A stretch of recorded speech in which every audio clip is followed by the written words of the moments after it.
नमस्कार, बहुत स्वागत आप सभी का। जी मध्य प्रदेश छत्तीसगढ़ देख रहे हैं आप और आपके साथ मैं हूं कीर्ति दीक्षित। मध्य प्रदेश में चुनावी बिगुल बज चुका है। राजनीतिक दलों ने अपनी अपनी तैयारियां पूरी कर ली हैं और अब चुनावी रण में योद्धा उतरने लगे हैं। एक तरफ बीजेपी अभियानों के जरिए 24 का रण जीतने की फिराक में है, तो वहीं दूसरी ओर कांग्रेस के राहुल गांधी अपनी न्याय यात्रा को आगे कर पार्टी के हित में बढ़त बनाने की कोशिश कर रहे हैं। आखिर इस सियासी लड़ाई में कौन विजयी होता है और किसकी रणनीति जीत में कन्वर्ट होती है, 24 की सरकार में बात आज इसी मुद्दे पर।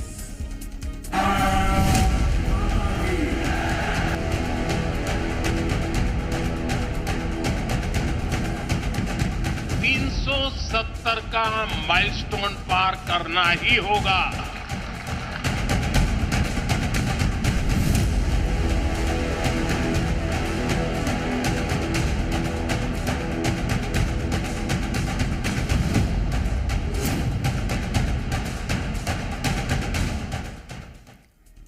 लोकसभा चुनाव को लेकर भारतीय जनता पार्टी लगातार अपनी रणनीति को और मजबूत करती जा रही है और पार्टी की नजर हर तबके के वोट को जोड़ने की है और इसके लिए अभियान वाली रणनीति पर भी खास फोकस किया जा रहा है। पहले गांव चलो अभियान चलाया गया और अब बीजेपी दूसरे अभियान के साथ चुनावी रण में उतरने की प्लानिंग कर रही है। तो चलिए सबसे पहले आपको बीजेपी के इस अभियान के बारे में जानकारी दे देते हैं। 25 से 4 मार्च तक चलेगा बीजेपी का हितग्राही संपर्क अभियान।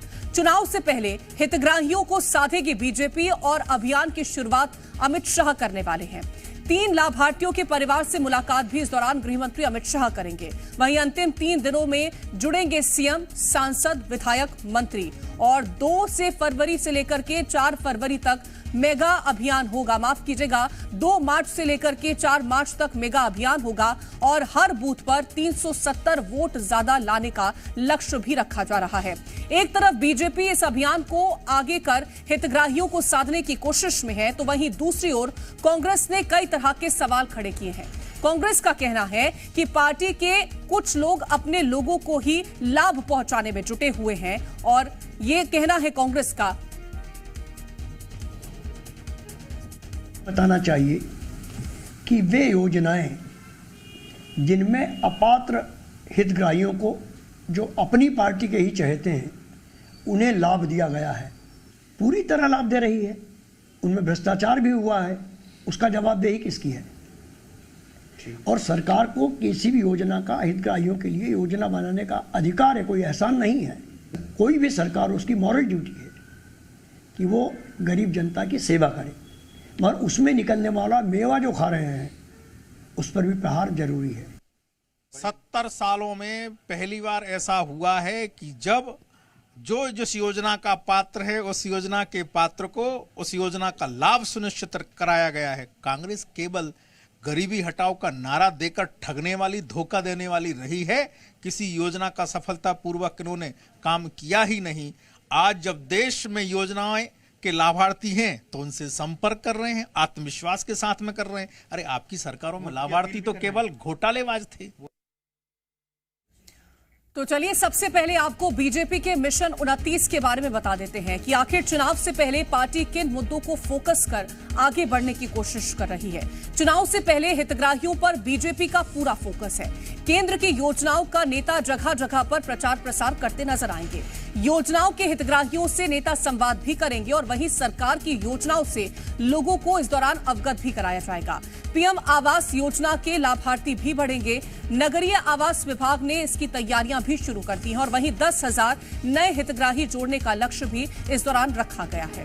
तो चलिए अब आपको बताते हैं कि केंद्र की बीजेपी सरकार किन योजनाओं को आगे कर लोकसभा का रण फतह करने की तैयारी में जुटी हुई है। सबसे पहले अटल पेंशन योजना, पीएम फसल बीमा योजना, पीएम जीवन ज्योति बीमा योजना, पीएम आवास योजना, पीएम मुद्रा योजना, स्वच्छ भारत मिशन योजना, इसी के साथ ही पीएम जन आरोग्य योजना, पीएम किसान सम्मान निधि योजना, प्रधानमंत्री उज्ज्वला योजना, इन योजनाओं के जरिए हितग्राहियों को साधने के साथ साथ मोदी सरकार के प्रचार प्रसार का भी पूरा ख्याल इस दौरान रखा जा रहा है। केंद्र की तमाम योजनाएं आगामी लोकसभा चुनाव में बीजेपी के लिए मास्टर स्ट्रोक का काम करने वाली हैं।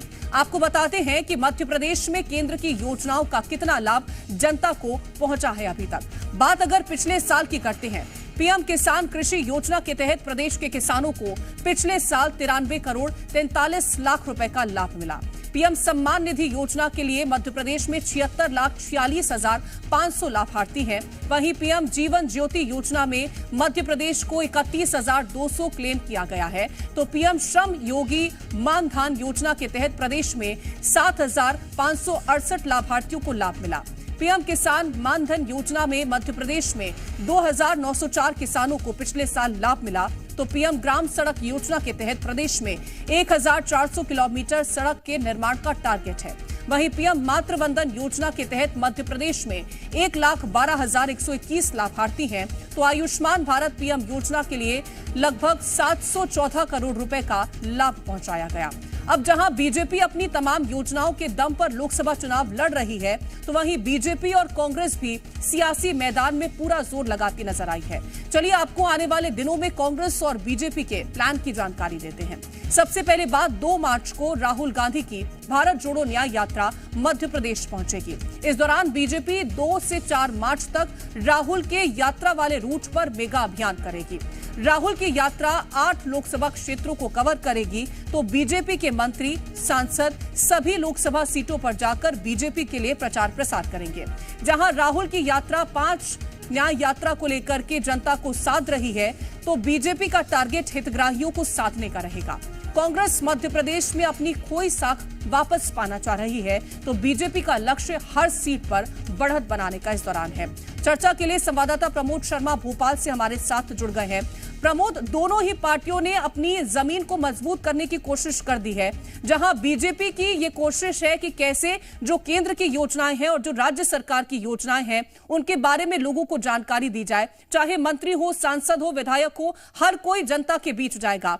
वहीं कांग्रेस की तरफ से यह है कि राहुल गांधी की जो न्याय यात्रा है वो किस तरह से लोगों में वो संदेश पहुंचाने की कोशिश करती है। उन 5 न्यायों को लेकर के बात करने की कांग्रेस यहां पर कोशिश करने वाली है।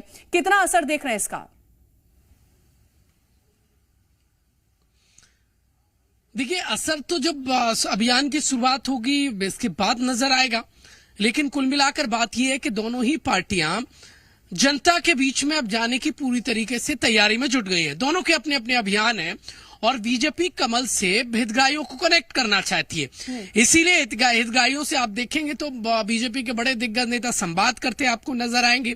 केंद्रीय गृह मंत्री अमित शाह बातचीत करेंगे। ऐसे ही कांग्रेस पार्टी के जो नेता हैं वो अलग अलग जनता के बीच में जाएंगे, सबसे नीचे तबके के बीच में जमीन पर आपको नजर आएंगे, क्योंकि कांग्रेस पार्टी के लिए टफ सिचुएशन है।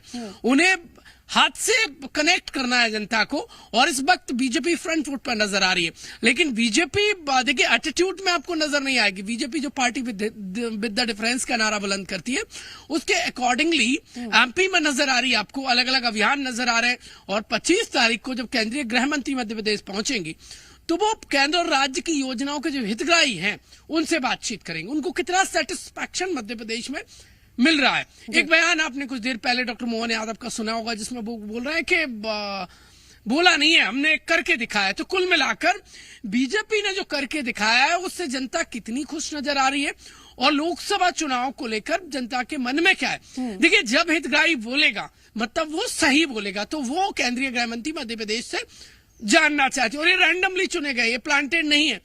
अब वैसे ही कांग्रेस पार्टी के लिए देखिए भारत जोड़ो न्याय यात्रा लेकर राहुल गांधी आ रहे हैं, तो वो जानेंगे कि एमपी में हालात क्या है। क्योंकि भारत जोड़ो यात्रा के दौरान उन्होंने कहा कि एमपी में तूफान आने वाला है, लेकिन तूफान उल्टा आ गया। कांग्रेस पार्टी का जो प्रेडिक्शन था उससे परे तूफान आया और कांग्रेस पार्टी उसमें बहुत कुछ हद तक उड़ गई। अब देखिए राहुल गांधी न्याय यात्रा लेकर आए, आगे भारत जोड़ो भी लिखा जुड़ा हुआ है। तो कुल मिलाकर कांग्रेस पार्टी जो इस वक्त टूटने के दौर से गुजर रही है उसको कैसे जोड़ पाते हैं, और पिछली जो यात्रा है उसकी असफलता से कांग्रेस पार्टी कितनी सीख लेती है। दोनों ही पार्टियों के अभियान इस वक्त एमपी में दौड़ने वाले हैं। कुल मिलाकर एमपी का जो राजनीतिक ट्रेंड रहा है, बात कर रहे हैं, अगर हम बीजेपी को देखें, यहां पर जिस तरह से मंत्री हो, सांसद हो, विधायक हो, केंद्र लेवल के जो नेता हो वो यहां पर आ रहे हैं, और दूसरी तरफ अगर कांग्रेस को देखें तो क्या बराबरी कहीं से भी देखने को मिल रही है? क्या उसी तरह से दोनों तरफ से प्रेशर देखने को मिल रहा है कि परफॉर्मेंस को लेकर के किस तरह से दोनों चिंतित हैं? क्योंकि यहां से पूरी कोशिश है बीजेपी की कि कैसे दम भरा जाए, कैसे कार्यकर्ताओं में जोश भरा जाए, और यहां पर फिलहाल एकजुट करने की कोशिश ही देखने को मिल रही है। देखिए, कांग्रेस पार्टी कलह से जूझ रही है और वेंटिलेटर पर है मध्य प्रदेश में तो, और फिलहाल देखा जाए तो 5 साल के लिए तो एकदम सत्ता से बाहर है, कोई ऑप्शन नहीं बचा है।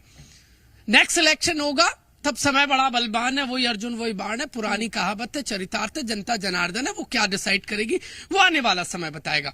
लेकिन बीजेपी जिन मुद्दों पर पॉलिटिक्स कर रही है वो बहुत टफ नजर आ रहा है, क्योंकि बीजेपी ने 2 सीट से लोकसभा में जब हुआ करती थी उससे जहां तक सत्ता के शिखर पर पहुंची है वो एक टफ पॉलिटिक्स कर दी है, और कांग्रेस पार्टी को बदलना बहुत मुश्किल हो रहा है अपने आप को।